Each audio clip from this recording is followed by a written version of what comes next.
Hi! అందరికీ నమస్కారం. ఎలా ఉన్నారు? ఇదొక స్పెషల్ వీడియో. అంటే నాకు కొన్ని కామెంట్లు పెట్టారు. వాళ్ళని ఉద్దేశించి చేసేటువంటి వీడియో. ఒక ఇన్ఫర్మేషన్ అన్నది మన లైఫ్‌నే మార్చేస్తుంది. కాబట్టి ఈ ఇన్ఫర్మేషన్ మీకు ఉపయోగపడుతుంది అనేటువంటి ఉద్దేశంతో చేస్తున్నా. సమస్య ఏంటి అంటే ఎవ్వరికన్నా వచ్చేది. ఏ ఆటో కొనాలి అన్నది. ఇప్పుడు మీరు మొన్న చూసారు గదా! ఆటో కొనుక్కోవాలి అని మా తమ్ముడు నన్ను అడిగితే, కొత్త ఆటో వద్దు, పాత ఆటో తీసుకో అని చెప్పా. కానీ ఇంకెవడన్నా అడిగాడనుకో, అప్పుడేం చెప్తాను? పాత ఆటో వద్దు, కొత్త ఆటో తీసుకో అంటాను. అంటే నా సొంత తమ్ముడికి కొత్త ఆటో వద్దంటాను, కానీ వేరే వాడికి కొత్త ఆటో తీసుకో అంటున్నా. ఈ డిఫరెన్స్ ఏంటి అనేటువంటి విషయాలు నేను ఈరోజు వీడియోలో నేను మీకు చెప్పాలనుకుంటున్నాను. విషయం ఏంటి? ఇప్పుడు మా తమ్ముడు ₹1,00,000 చేతిలో ఉంది. ₹1,00,000 పెట్టగలిగేటువంటి పరిస్థితిలో ఉన్నాడు. అలాంటి వాడికి ఎలాగో మనం 1,00,000 పెడుతున్నాం కదా! ఇప్పుడు ఒక ఆటో తీసుకొని ఎంత సంపాదించగలం? ఏదో ఒక రోజు అబ్బబ్బబ్బా! మనకు అదిరిపోయిందిరా అనుకున్నప్పుడు మాత్రమే కనీసం అంటే ₹1,000 కన్నా ఎక్కువ చూడగలం. కానీ మినిమం సంపాదించేది ₹1,000. అంటే కొత్త ఆటో అయినా, పాత ఆటో అయినా, ఆటో అంటే మనం సంపాదించే ₹1,000. మనకు మరీ వరస్ట్‌గా ఉందంటే ఒక 500 సంపాదించుకుంటాం. ఇప్పుడు మనం ఒక 500 సంపాదించుకుంటాము అని అనుకుంటే, కొత్త ఆటో తీసుకున్నాం అనుకో, దానికి నెలకు సుమారుగా 10,000 నుంచి 11,000 వరకు బండి డ్యూ కట్టాలి. అంటే రోజుకు ₹400 పక్కన పెట్టాలి.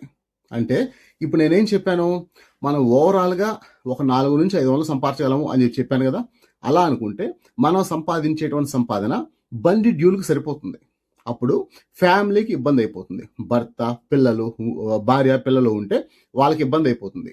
ఇప్పుడు మా తమ్ముడి విషయంలో నాకు అది తెలుసు కాబట్టి వాడి దగ్గర ₹1,00,000 ఉండేటప్పుడు, బాబు ఒక 50,000, 60,000 పెట్టి బండి ఏదైనా కొనుక్కో, అప్పు లేకుండా వస్తుంది. అటు తర్వాత మిగిలిన 40,000 పెట్టి దాంట్లో ఏదైనా చిన్న చిన్న రిపేర్లు ఉంటే వాటిని చేసుకో, నీకు పర్ఫెక్ట్‌గా బండి అయిపోతుంది అని చెప్పా. ఈ మాట చెప్పడానికి కారణం ఏంటి?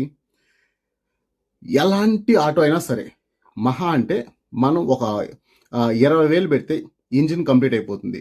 ఇంకా క్లచ్‌లు, గేర్ బాక్స్ అనుకుంటే అదొక 10,000, మొత్తం 30,000. ఇంకా చిన్న చిన్నవంతా తీసుకుంటే ఇంకో 10,000, 40,000. టాపు సీట్లు రెడీ చేసుకోవాలనుకుంటే దానికో 15,000. మొత్తం 55,000-60,000తో బండి కొత్త బండి అయిపోతుంది. అందరూ గమనించుకోకుండా వదిలేసేటువంటి విషయం ఏంటంటే, ఒక ఆటో వయసు 15 సంవత్సరాలు. కానీ 15 సంవత్సరాలు పూర్తిగా ఆటో తోలే వాళ్ళు 100కు ఒకరు కాదు, 500 మందికి ఒకరు కాదు, కనీసం అంటే 5,000 మందికి ఒకరన్నా ఉంటారా అని అనుమానించాల్సింది. ఎందుకంటే తిరుపతిలో నేను ఇన్నేళ్లుగా ఆటో ఫీల్డ్లో ఉన్నాను. ఇన్నేళ్లుగా నేను చాలా మందిని చూస్తుంటాను కదా! వాళ్ళలో నేను ఎంతమందితో మాట్లాడినా ఈ ఇంతమంది ఆటో డ్రైవర్లలో సుమారు, లేకపోతే తిరుపతిలో నేను చూసిన వాటిలో మహా అంటే ఒక 5-10 బండ్లు చూస్తుంటా, పాత బండ్లు. అంటే 15 సంవత్సరాల వయసు కన్నా ఎక్కువ ఉండేటువంటి బండ్లు. వాటిలో ఒక బండి అయితే 19 సంవత్సరాలు. అంటే మనం ఒక ఆటో కొన్న తర్వాత మనం దాని లైఫ్ ఇంకా మనకు ఓపిక లేదు అని అనుకునేంత వరకు ఆటోని మనం వాడుకోవచ్చు. ఇది నాకు తెలుసు. మా తమ్ముడు ముందర ఒక ఆటో డ్రైవర్‌ని మేము పలకరించాము. అన్న ఈ బండి వయసు ఎంత అని అడిగితే 19 సంవత్సరాలు అని చెప్పాడు.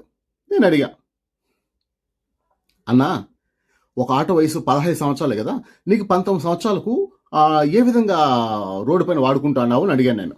దానికి ఆయన ఏం చెప్పాడంటే, బాబు 15 సంవత్సరాలు వాళ్ళు గవర్నమెంట్ మనకి ఇచ్చేటువంటి పర్మిట్ లేకపోతే పర్మిషన్. 15 సంవత్సరాల తర్వాత మనం ప్రతి సంవత్సరం ఇంజిన్ కండిషన్ ఏంటి, బాడీ కండిషన్ ఏంటి, లేకపోతే వెహికల్ కండిషన్ ఏంటి అని చెప్పి అన్నీ చెక్ చేసుకోవడానికి ప్రతి సంవత్సరం బండికి ఎఫ్సి చేసుకుంటా. అంటే బండి కండిషన్లో ఉన్నంత కాలం తోలుకోవచ్చు. అంటే 20 ఏండ్లైనా 30 ఏండ్లన్నా బండి కండిషన్లో ఉండేంత కాలం తోలుకోవచ్చు అని చెప్పాడు మా తమ్ముడు ముందరే. అలాంటప్పుడు మా తమ్ముడికి పరిస్థితి బాగాలేదు, కష్టంగా ఉంది. ఒక బండి ఎందుకు తీసుకుంటానాడంటే చేదోడు వాదోడుగా ఉండేదానికి. అంటే కుడి చేయితో ఒక పని చేసేటప్పుడు ఎడం చేయి కొంచెం అడ్జస్ట్మెంట్ చేసేదానికి. అంటే ఎక్కడన్నా మనం ఒక ₹1,000 సంపాదించేటప్పుడు అంతకు మించి మనకు ఆదాయం రాదు అనుకున్నప్పుడు ఇంకొక 100 ఎక్స్ట్రా సంపాదించాలి అంటే నా ఆదాయానికి ఇంకొక 100, 50 రావాలి అని మా తమ్ముడు అనుకుంటాడు. కాబట్టి అలాంటి వారికి, అంటే నేను ఆల్రెడీ సంపాదిస్తున్నాను, ఇంకొంచెం ఎక్స్ట్రాగా సంపాదించుకోవాలి అనేటువంటి వాళ్ళు ఎవరైనా సరే, అంటే మా తమ్ముళ్ళు లాంటి వాళ్ళు ఎవరైనా సరే అలాంటి వాళ్ళు సెకండ్ హ్యాండ్ ఆటో కొనుక్కుంటే వాళ్ళకి ఏదైనా రూపాయి గిట్టుబాటు అవుతుంది. అందుకని చెప్పి మా తమ్ముడికి సెకండ్ హ్యాండ్ ఆటో కొనుక్కోమన్నా. ఇక్కడ వీడికి ప్లస్ పాయింట్ ఏంటి, వీడి చేతిలో ₹1,00,000 ఉంది. కానీ ఇంకెవరన్నా నన్ను అడిగారు అనుకో, అప్పుడు నేను వాళ్ళకేం చెప్తాను, కొత్త ఆటో తీసుకోమని చెప్తా. డిఫరెన్స్ ఏంటి, ఇప్పుడు వీడికి చేదోడు వాదోడు ఉండడానికి వీడు ఆటో తీసుకుంటున్నాడు, కంటిన్యూగా రోజు మొత్తం ఆటోనే తోలడం. కానీ ఇంకొకడు వచ్చాడు, వాడికి కొత్త ఆటో తీసుకోమని చెప్తున్నా. ఎందుకంటే వాడికి లైఫ్ అది. తెల్లారితో నిద్ర లేసినప్పటి నుంచి రాత్రి నిద్రపోయేంత వరకు ఆటోనే తోలాల, వాడికి లైఫ్ అది. అలాంటప్పుడు పాత ఆటో తీసుకున్నదన్నా ఇబ్బందులు పడ్డం కన్నా, లేకుండా ఏదైనా ఇబ్బంది వచ్చినప్పుడు అబ్బా నేను చేసుకోలేకపోతున్నానే అని బాధపడడం కన్నా కొత్త ఆటో అయితే ఎలాంటి ఇబ్బంది లేకుండా తోలుకుంటాడు. ఎందుకంటే వీడు ఆల్రెడీ కొత్త డ్రైవర్, ఈ కొత్త డ్రైవర్గా ఉండేవాడు కొత్త ఆటో తీసుకుంటే బతుకుంటాడు అనేటువంటి ఉద్దేశం. ఒకవేళ ఈ కొత్త డ్రైవర్ అయినా పర్లేదు, నా దగ్గర డబ్బు ఉంది అని అనుకుంటే హ్యాపీగా పాత ఆటో తీసుకోవచ్చు. మనము 20 ఏండ్లు 30 ఏండ్లు అయినా సరే ప్రతి సంవత్సరం దానికి పర్మిట్ చేసుకుంటా అంటే, ఎఫ్సి చేపిస్తా అంటే ఖచ్చితంగా మనం వాడుకోవచ్చు. నా ముందర నేను చూసిన బండికి 19 సంవత్సరాలు, సాక్ష్యం మా తమ్ముడే. 19 సంవత్సరాలుగా ఒక బండి రోడ్డు పైన ఉంది. కాబట్టి నేనేం మీకు చెప్తాను, మీ దగ్గర ₹1,00,000 పెట్టేటువంటి కెపాసిటీ మీకుంటే, ఒక ఆటోకి మేము ₹1,00,000 పెట్టగలము అని అనుకుంటే ఖచ్చితంగా పాత ఆటో తీసుకోండి. దానివల్ల మీరు బాగుపడతారు, మీ కుటుంబం బాగుపడుతుంది, రూపాయి మీకు మిగులుతుంది. రిపేర్లు వస్తాయి, కానీ ఒక్కసారి ప్రతిదానికి ఒరిజినల్ వస్తువును వాడితే ఆ రిపేర్ మళ్ళీ రాదు. ఒక్కసారి ఇంజిన్ మొత్తం రెడీ చేపిస్తే ఖచ్చితంగా 2 ఏళ్ళ వరకు ఇంజిన్లో చేయి పెట్టాల్సిన అవసరం లేదు. టైంకు ఆయిల్ సర్వీస్ చేసుకుంటా అంటే ఇంజిన్లో చేయి పెట్టాల్సిన అవసరం లేదు. కాబట్టి మేము ₹1,00,000 పెట్టగలము అనుకున్న వాళ్ళు ఎవరైనా సరే పాత ఆటో తీసుకోండి. కానీ కొత్త ఆటో ఎవరికి, అయ్యా మేము ₹1,00,000 పెట్టలేము, మా పరిస్థితి బాగాలేదు, ఎంతో కొంత డౌన్ పేమెంట్ కట్టి ఆటో తెచ్చుకుందానా, ఆ ఆటో ద్వారా మేము బతకాలి అనుకుంటున్నాము అనే వాళ్ళు ఎవరైనా పర్లేదు, మీరు కొత్త ఆటో తీసుకోవచ్చు. ఏదో మీరు ₹1 సంపాదించుకుంటారు, ₹1 బండి డ్యూ కడతారు, అట్లా లైఫ్ అయితే సాగిపోతుంది. నన్ను చాలామంది అడిగిన ప్రశ్న ఏంటంటే, ఈ 2026లో ఆటో రేట్లు ఎలా ఉన్నాయి అని నన్ను చాలామంది అడిగారు. దానికోసం నేను ఉండేటువంటి ప్లేస్ నుంచి బజాజ్ షోరూమ్కి వెళ్ళాను, రేణిగుంట రోడ్డు. వెళ్ళిందన ఆల్మోస్ట్ ఇక్కడ నుంచి నేను వెళ్ళడానికి 7 కిలోమీటర్లు. 7 కిలోమీటర్లు వెళ్ళి 7 కిలోమీటర్లు వచ్చాను. నేను టైం పెట్టడం ఎందుకంటే, అరే మన వాళ్ళు నన్ను ఒక ప్రశ్న అడిగారు, వాళ్ళకు సంపూర్తిగా ఒక సమాధానం చెప్పాలి అనేటువంటి ఉద్దేశంతోనే నేను ఎంత దూరం వెళ్ళడం. ఆల్మోస్ట్ నేను చెప్పేటువంటి రేటుకు అటు ఇటుగా అన్ని సిటీస్లో ఉంటాయి. ఇంకా చెప్పాలంటే తిరుపతి కంటే కూడా చిత్తూరులో బండి రేటు పైన సుమారు ₹20,000 తక్కువ ఉంటుంది. ఎందుకు తక్కువ ఉంటుంది అని అడిగితే నాకైతే తెలియదు. నా ఫ్రెండ్ ఒకడు కూడా తిరుపతిలో ఆటో తీసుకుంటాను అంటే, తిరుపతిలో ఆటో రేట్ ఇలా ఉంది, నువ్వు ఒకసారి చిత్తూరులో అడుగు, నువ్వెట్లా చిత్తూరు కిందకే వస్తావు కదా, అంటే చిత్తూరు జిల్లా వ్యక్తి కదా, తిరుపతి జిల్లా కాదు కాబట్టి అక్కడ అడుగు, అక్కడ రేటు చూడు, రెండు ఒకేలా ఉంటే మనం తిరుపతిలో తీసుకుందాం, ఒకవేళ తగ్గే రేటు కొంటే చిత్తూరులో తీసుకుందాం అని చెప్పా. ఆ విధంగా సిఎన్జి మీడియం ఆటోని తిరుపతిలో 3 లక్షలు ఉండేటువంటి బండిని చిత్తూరులో 2,80,000 తీసుకున్నాడు. కాబట్టి మీకు దగ్గర ఏదైనా సిటీస్ ఉంటే ఎంక్వైరీ చేయండి, మనం ఎక్కడి నుంచైనా బండి తీసుకుందాం, మనం ఎక్కడన్నా తోలుకోవచ్చు. కానీ ఇంటి ఓనర్ నుంచి 60 కిలోమీటర్ల వరకు పర్మిట్ ఉంటుంది. ఇప్పుడు నాకు తెలిసి పెద్ద సిటీస్లో 25 కిలోమీటర్ల నుంచి 30 కిలోమీటర్లు పర్మిట్ అయితే ఉండొచ్చు. కానీ తిరుపతి లాంటి సిటీస్లో అయితే 60 కిలోమీటర్ల వరకు అయితే పర్మిట్ ఉంది. ఈ తిరుపతి లాంటి చిన్న సిటీస్లో 60 కిలోమీటర్లే పోతారా అంటే అంతకన్నా ఎక్కువ పోయేవాళ్ళు ఉన్నారు. ఏంటి అంటే నెల్లూరు బీచ్కి అని చెప్పి, కాళహస్తి కాదు కాణిపాకం గుడికి అని చెప్పి, ఇవంతా ఆల్మోస్ట్ 100 కిలోమీటర్ల కన్నా ఎక్కువ వచ్చేటివి. ఇలాంటి వాటికి కూడా మనం వెళ్తున్నాం, ఏదో పోలీసు వాళ్ళు చూసి చూడకుండా వదిలేస్తారు కాబట్టి ఆటో వాళ్ళు ఇట్లా తిరిగేస్తారు. కానీ ఒకవేళ కానీ పోలీసు వాళ్ళు తప్పకుండా రూల్స్ పాటించాలి అనుకుంటే మాత్రం ఒక్క ఆటో కూడా రోడ్డు పైన తిరగదు. ఎందుకంటే అన్ని స్ట్రిక్ట్ రూల్స్ ఉన్నాయి. సరే, ఆటో రేట్లు చెప్తా అన్నాను కదా, సరే మనం ఒకసారి చూసుకుందాము. డీజిల్ బండి, చిన్న బండి కాస్ట్ వచ్చిందన్న 2,70,000 ఉంది. ఒకవేళ 2,35,000 కానీ ఫైనాన్స్ చేస్తే డౌన్ పేమెంట్ వచ్చిందన్న 38,000 వరకు కట్టాల్సి వస్తుంది. 38,000 డౌన్ పేమెంట్ కట్టాలి. కానీ దీంట్లో ఇంకోటి ఏమరా అంటే డాక్యుమెంట్ ఛార్జెస్ అన్నది ఎక్స్ట్రా. అంటే మనకు కొంచెం వరకు సిబిల్ బాగానే ఉంటే అప్పుడు డాక్యుమెంట్ ఛార్జెస్ వచ్చిందన ఒక 2.5 నుంచి 3,000 వరకు పట్టచ్చు. ఒకవేళ కొంచెం అటు ఇటుగా సిబిల్ ఉంది అనుకుంటే అప్పుడు 5,000 వరకు డాక్యుమెంట్ ఛార్జెస్ పడచ్చు. అంటే చిన్న బండి, డీజిల్ బండి 2,73,000 ఉండేటువంటి బండి మనకు 2,35,000 ఫైనాన్స్ చేస్తే 38,000 డౌన్ పేమెంట్ కట్టాలి కదా. ఈ 38కి డాక్యుమెంట్ ఛార్జెస్ కింద ఒక 5,000 యాడ్ చేసుకుంటే ఆల్మోస్ట్ 43,000 రూపాయలు డౌన్ పేమెంట్ కట్టాల్సి వస్తుంది. కానీ 43,000 కట్టడమే కాకుండా ఇప్పుడు మీరు ఆటో చూస్తారు కదా, అంటే తమ్ముడికి కొత్త ఆటో కొన్నామా అని చెప్పి నేను మీకు వీడియో చేశాను కదా, అక్కడ టాప్ ఏ విధంగా అయితే ఫిట్ చేశారో ఎలాంటి వెల్డింగ్ లేకుండా ఆ కమ్మీలన్నీ ఫిట్ చేసి పైన టాప్ ఫిట్ చేసి ఇచ్చేస్తారు.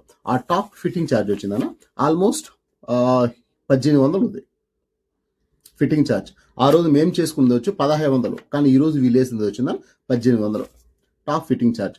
ఇప్పుడు డీజిల్ బండి 2,73,000 ఉంది కదా, ఇదే విధంగా డీజిల్ బండి చిన్న బండి వచ్చిందన్న 2,70,000 ఉంది. అంటే ప్రాసెస్ అయితే అన్నిటికీ ఒకేలా ఉంటుంది, అందుకని చెప్పిందన్న జస్ట్ వెహికల్ కాస్ట్ మాత్రమే చెప్తాను. తర్వాత మీడియం బండి బజాజ్ మ్యాక్సిమా, దీని కాస్ట్ అయితే 3,05,000 ఉంది, కానీ డిస్కౌంట్లో 5,000 ఇస్తున్నారు కాబట్టి బండి ఫైనల్ కాస్ట్ అయితే 3 లక్షలు. మీకు గుర్తుందో లేదో, నేను నా ఫ్రెండ్ ఒకటిది ఆటో తోలుతాను, గ్రీన్ కలర్ ఆటో, మీకు గుర్తుంటుంది కదా, చాలామంది పాతలో గుర్తుంటుంది. ఆ ఆటో నేను కొన్నప్పుడు 3,06,000, ఎప్పుడు సంవత్సరం ముందు, కానీ ఈరోజు 3,05,000 సంవత్సరం తర్వాత కూడా. అంటే సిఎన్జి బండి కాస్ట్ సంవత్సరం ముందుతో పోలిస్తే ఈరోజు ఇంకా తగ్గింది. ఆ రోజు 3,06,000, కానీ ఈరోజు మనకు 3 లక్షలకే వస్తుంది, ఇంకా కూడా 6,000 తగ్గింది. ఇప్పుడు 3 లక్షల్లో 2,64,000 ఫైనాన్స్ చేస్తే ఆల్మోస్ట్ 36,000 డౌన్ పేమెంట్ కట్టాల్సి వస్తుంది. 36,000 down payment plus document charges ఒక 5,000, అంటే మొత్తం 41,000. అంటే సిఎన్జి బండి మీడియం బండి మనకు కావాలి అనుకుంటే 41,000 కట్టాల్సి వస్తుంది. అది సంగతి. ఇక్కడ చూడు, ఒక డిఫరెన్స్ ఏంటంటే చిన్న బండికి టాప్ ఫిట్టింగ్ వచ్చిందన్న 1,800 వేస్తారు, కానీ మీడియం బండికి టాప్ ఫిట్టింగ్ వచ్చిందన్న 1,500 వేస్తారు. తర్వాత మీడియం బండి డీజిల్, దీని కాస్ట్ కూడా ఆల్మోస్ట్ 3,05,000 ఉంది, కానీ దీంట్లో ఎలాంటి డిస్కౌంట్లు లేవు. 2,70,000 ఫైనాన్స్ చేస్తే డౌన్ పేమెంట్ మనం 35,000 కట్టాలి. డాక్యుమెంట్ ఛార్జెస్ కింద ఒక 5,000 తీసుకుంటే ఆల్మోస్ట్ 40,000 డౌన్ పేమెంట్ కట్టాలి. దేనికైనా సరే డీజిల్ బండికి అయితే 11,150 రూపాయలు 36 నెలలు డీజిల్ బండికి, అంటే 35,000 డౌన్ పేమెంట్ కట్టిన తర్వాత 11,150 రూపాయలు 36 నెలలు. ఇప్పుడు మీడియం బండి డీజిల్ బండికి, అదే మీడియం బండి సిఎన్జికి అయితే 10,950 రూపాయలు 36 నెలలు, అంటే 3 సంవత్సరాలు. అన్నీ ఇలాగే ఉన్నాయి. ఆ తర్వాత డీజిల్ బండి చిన్న బండికి అయితే 9,500 36 నెలలు. పెద్దగా డిఫరెన్స్ అయితే ఏం లేవు. ఉండే విషయాలు అయితే నేనైతే మీకు క్లియర్గా చెప్పాను. నేను వాళ్ళని ఇంకొన్ని విషయాలు అడిగాను. ఏంటి అంటే, ఈ మధ్య కాలంలో ఎక్కడ ఫైనాన్స్ తీసుకోవాలనుకున్నా, లేకుంటే ఏ వస్తువు కొనాలనుకున్నా అన్నిటికీ సిబిల్ అని అడుగుతున్నారు కదా, మీరు కూడా సిబిల్ గురించి అడుగుతారా అని చెప్పి. ఎందుకంటే నేను మొన్న 4 నెలలకు ముందు ఈ సెకండ్స్లో ఉండేటువంటి ఆటో నేను కొనుక్కున్నాను కదా, దీనికి సిబిల్తో నేను కొంచెం ఇబ్బంది పడ్డా. ఒకవేళ నాకు సిబిల్ బాగుంటే నేను 30,000 డబ్బు కట్టింది కొత్త ఆటో తీసుకుందామని, కానీ నా కర్మ కొద్దీ పాత ఆటో తీసుకోవాల్సి వచ్చింది. దీనికంటే సిబిల్ లేకపోవడం. ఈ సిబిల్ లేకపోవడానికి నేను చేసిన తప్పేంటి, ఎవడు పడితే వాడు అనా బండి కొనుక్కుంటానా గ్యారంటీ సంతకం పెట్టు అని అడిగితే, అడిగిన వాడికి కాదు అనకుండా గ్యారంటీ సంతకం పెట్టా. గ్యారంటీ సంతకం పెడుతున్నాము అంటే వాళ్ళు కట్టకపోతే ఆ డబ్బులు నేను కడతాను అని గ్యారంటీ. అది గ్యారంటీ అంటే వాడు ఏడున్నారు చూపిస్తాను, అడ్రస్ చూపిస్తాను అనుకునేంత ఈజీ కాదు. వాడు కట్టకపోతే నేను కడతాను ఆ టైంకు అని దాని అర్థం. కాబట్టి ఇకపై ఎవరికైనా మీరు గ్యారంటీ సంతకం పెట్టాలంటే ఒకసారి ఆలోచించండి. వాళ్ళు కట్టకపోతే, వాళ్ళకు పొరపాటున తుమ్ములు వచ్చింది, జలుబు వచ్చింది, దగ్గు వచ్చింది, జ్వరం వచ్చింది, ఏదైనా సరే వాళ్ళు కట్టకపోతే మీరు కడతారా? అలాంటప్పుడు గ్యారంటీ సంతకం పెట్టండి, లేకుంటే పెట్టద్దండి. తర్వాత ఇలా సిబిల్ లేకుండా నేను ఇబ్బంది పడ్డాను కదా. ఇప్పుడు ఇక్కడ తిరుపతిలో ఆల్మోస్ట్ చాలా ఫైనాన్స్ ఆఫీసులు లేకుంటే ఆటో ఫైనాన్స్ ఆఫీసులు అంటే పేరుకు మాత్రమే వీళ్ళు రకరకాల ఆఫీసులు ఉంటాయి. కానీ వీళ్ళందరూ చాలామంది 2 ఫైనాన్సుల్లో చేస్తున్నారు. ఇంకా కొన్ని ఉన్నాయేమో నాకు తెలియదు. నాకు తెలిసిందైతే 2. ఒకటి బజాజ్ ఫైనాన్స్, 2 శ్రీరామ్ ఫైనాన్స్. బజాజ్ ఫైనాన్స్లో అయితే కంపల్సరీగా సిబిల్ బాగుండాలి. సిబిల్ బాగుంటే బజాజ్ ఫైనాన్స్లో తీసుకోవచ్చు. సిబిల్ లేకపోతే బజాజ్ ఫైనాన్స్లో అయితే రాదు. తర్వాత ఒక వ్యక్తికి వాడు కొంతవరకు పర్లేదు, సివిల్ బాగానే ఉంది, ఆటో ఇవ్వాలి అని అనుకుంటే కూడా బజాజ్ ఫైనాన్స్లో తీసుకునేటప్పుడు కంపల్సరీగా సొంత ఇల్లు ఉండేవాళ్ళు గ్యారెంటీ సంతకం పెట్టాల్సి వస్తుంది. ఇది ఒక విషయం అవుతుంది. కాబట్టి కొంచెం గమనించుకోండి. మీరు ఆటో కొనాలి అనుకున్నప్పుడు ఒకవేళ మీకు సిబిల్ లేకపోతే, మీకు సిబిల్ లేదు మేము ఆటో ఇవ్వము అని చెప్పిందానా, మీరు ఆటో కొనుక్కోవాలని చెప్పి బజాజ్ ఆటో షోరూమ్కి మీరు వెళ్ళినప్పుడు వాళ్ళు కానీ మీకు ఒకవేళ చెప్తే మాకు వేరే ఆప్షన్ ఏదైనా ఉందా, బయట వేరే ఫైనాన్స్లు ఉన్నారా, వేరే ఫైనాన్సుల దగ్గర మేము కొనుక్కోవచ్చా అని చెప్పి మీరు అడగండి. ఎందుకంటే బజాజ్ ఫైనాన్స్ అన్నది ₹1 వడ్డీ తక్కువ ఉంటుంది. మరీ భారీగా కాకపోయినా ఒక 5,000 10,000 ఓవరాల్గా అయితే డిఫరెన్స్ ఉంటుంది. కానీ బయట ఫైనాన్సులు అంటే బజాజ్ ఫైనాన్స్ కింద ఉండేటువంటి వాళ్ళు కాకుండా శ్రీరామ్ ఫైనాన్స్ కింద ఉండే వాళ్ళు అయితే ఆల్మోస్ట్ మీకు సిబిల్ అన్నది 500 550 అంటే కూడా మీకు ఖచ్చితంగా ఆటో కొనుక్కునే అవకాశం ఉంటుంది. కాబట్టి ఒకసారి ఎంక్వైరీ చేయండి. కానీ ఒకటి గుర్తుపెట్టుకో, మనం బ్రతుకున్నామంటే మనకు నీడ ఎంత ముఖ్యమో, మనకు గాలి ఎంత ముఖ్యమో, మనకు ఆహారం ఎంత ముఖ్యమో, మనకు బట్ట ఎంత ముఖ్యమో సిబిల్ అంత ముఖ్యం. నాకు వీటిపైన అవగాహన లేదు, నాకెవడో చెప్పేవాళ్ళు లేడు కాబట్టి, నాకు అవగాహన లేదు కాబట్టి, నాకు అన్ని పరిచయాలు లేవు, అంతమంది స్నేహితులు లేదు కాబట్టి నేను నా సిబిల్ని నాశనం చేసుకున్నా. కానీ నా వీడియోస్ చూసేటువంటి మీకు నేను చెప్తున్నా, గ్యారంటీ సంతకం ఎవ్వరికి పెట్టకండి, ఒక్కరికి కూడా పెట్టకండి. ఒకవేళ మీరు గ్యారంటీ సంతకం పెట్టాలంటే వాళ్ళు కట్టకపోతే నేను కడతాను అనేటువంటి నమ్మకం ఉంటే మాత్రమే గ్యారంటీ సంతకం పెట్టండి. అలా మీకు నమ్మకం లేదనుకుంటే పెట్టకండి. ఏంటి బ్రదర్ గ్యారంటీ సంతకం పెట్టినంత మాత్రం మేము కట్టలేం కదా అంటే, మీరు ఎవరికైతే గ్యారంటీ సంతకం పెట్టారో వాళ్ళ దగ్గర పోయిందనా వాళ్ళని కొడతారు, తిడతారు, వాళ్ళ కాళ్ళు పట్టుకుంటారో, ఏమైనా చేయండి, వాళ్ళ దగ్గర నుంచి డబ్బులు కట్టించండి. అది వాషింగ్ మిషన్ కావచ్చు, ఫ్రిడ్జ్ కావచ్చు, వస్తువు కావచ్చు, వెహికల్ కావచ్చు, ఏదైనా పర్లేదు. మీరు గ్యారంటీ సంతకం పెడుతున్నారంటే మీరు కట్టగలిగితే గ్యారంటీ సంతకం పెట్టండి. ఒకవేళ మీరు గ్యారంటీ సంతకం పెట్టిన తర్వాత వాళ్ళ కాళ్ళు పట్టుకుని అయినా సరే మీరు కట్టించండి. ఇది సమాచారం. నాకు తెలిసి ఈ వీడియో ఒక మంచి ఇన్ఫర్మేషన్ ఉండే వీడియో అనుకుంటున్నాను. ఒకవేళ మీకు ఈ వీడియో ఉపయోగపడుతుందని అనుకుంటే ఒక లైక్ కొట్టండి. సబ్స్క్రైబ్ చేసుకోమని అయితే నేను ఎవరిని అడగను, వీలైనంతవరకు అడగను. ఎందుకు అడగనంటే నేను చేసేటువంటి వీడియోస్ అప్పుడప్పుడు ఇన్ఫర్మేషన్ వీడియోస్ ఉన్నా సరే ఆల్మోస్ట్ ఒక మంచి ఎమోషన్ అన్నది ఉంటుంది. నా లైఫ్లో ఇలా జరుగుతుంది, నాకు ఇప్పుడు నొప్పి వచ్చింది, నాకు బాధ వచ్చింది, నేను పలానా తప్పు చేశానని చెప్పి ఒక ఎమోషన్ రైడ్ ఇది. ఈ ఛానల్ పూర్తి ఎమోషనల్ రైడ్. కాబట్టి ఒక వ్యక్తి జీవితంలో జరిగేటువంటి ఒక విషయాన్ని ఒక స్నేహితుడిలాగా వినాలి అనేటువంటి మీకు ఉద్దేశం ఉంటే మీరు ఈ ఛానల్ సబ్స్క్రైబ్ చేసుకోండి. లేకుంటే ఈ ఛానల్ సబ్స్క్రైబ్ చేసుకోవడం అయితే వేస్ట్. దయచేసి ఎవరు సబ్స్క్రైబ్ చేసుకోకండి.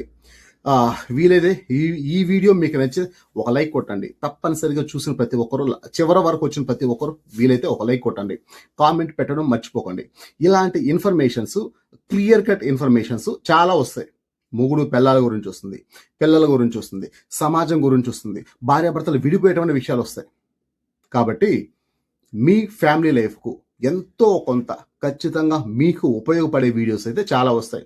ఇప్పటికీ ఆల్మోస్ట్ 400 వీడియోస్ ఉన్నాయి. అన్నీ ఒకసారి చూడండి, ఒకసారి చూసి ఆ తర్వాత కావాలంటే సబ్స్క్రైబ్ చేసుకోండి. ఇప్పుడు ఇదంతా నేను ఎందుకు చెప్తున్నానంటే, నేను ఇది ఈరోజే కాదు, నేను ఫస్ట్ నుంచి చెప్తున్నా, నా వీడియోస్ అందరికీ నచ్చే వీడియోస్ కాదు. కాబట్టి దయచేసి సబ్స్క్రైబ్ చేసుకోవద్దని నేను చెప్పి మొదటి నుంచి చాలా మందికి చెప్తున్నా. మన పాత వాళ్ళకి చాలా మందికి తెలుసు, ఎందుకంటే నాతో ఫోన్ చేస్తుంటారు, మాట్లాడుతుంటారు. కాబట్టి నేను చేసే వీడియోస్ కూడా ఎలా ఉంటాయో నాకు తెలుసు కదా. కాబట్టి నేను మన వాళ్ళకు కూడా చాలామంది వీడియోస్లో కూడా చెప్తాంట, దయచేసి ఎవరో సబ్స్క్రైబ్ చేసుకోవద్దు అని చెప్పి. పర్టికులర్గా దీనికి సరే ఈరోజు సాయంత్రం ఒక వీడియో వస్తుంది చూడండి.